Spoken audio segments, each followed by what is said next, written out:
One of the things I was thinking about was the uninsured.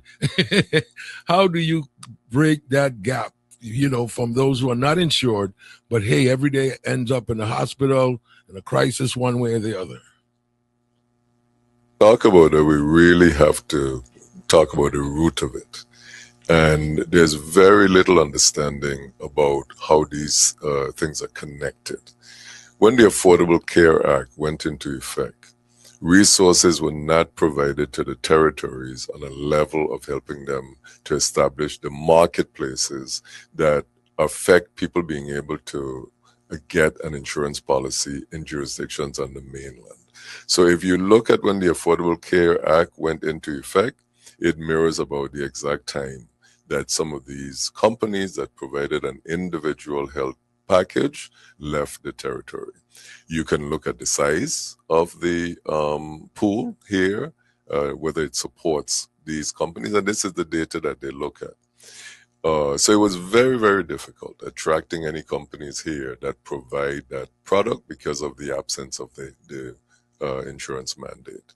We were successful in getting a company to come and do that. We went as far as Trinidad to have conversations with the company that provides the policy of the type we're talking about in the British Virgin Islands. So, two things.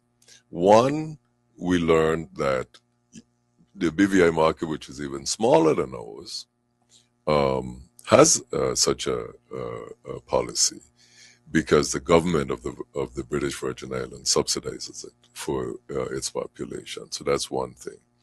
We did get a company to come.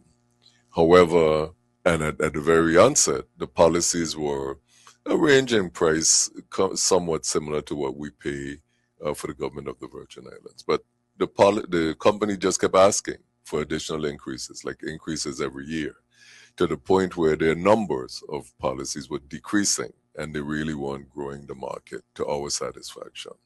And at the end, I guess, when they thought it was an election year and we would agree to just whatever rate increases they asked, they said if we didn't grant the increase, they were going to go out of the territory.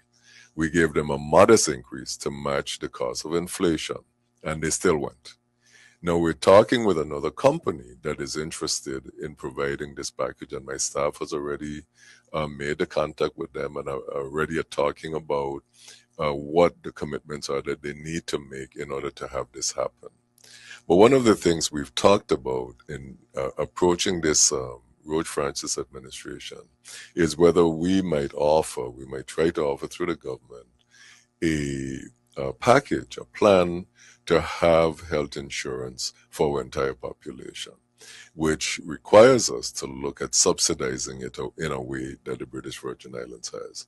We've talked about one of the measures might be to approach the Department of Interior and, because of the special circumstances, have them participate from a financial place of supporting us in undertaking this endeavor. And it would mean then having a package, an individual health insurance that all of the residents of the territory could buy into. This is one of the pieces that we want to explore to address the uninsured population. But we still have to look at what brought us to this place and what some of the efforts have been to address it.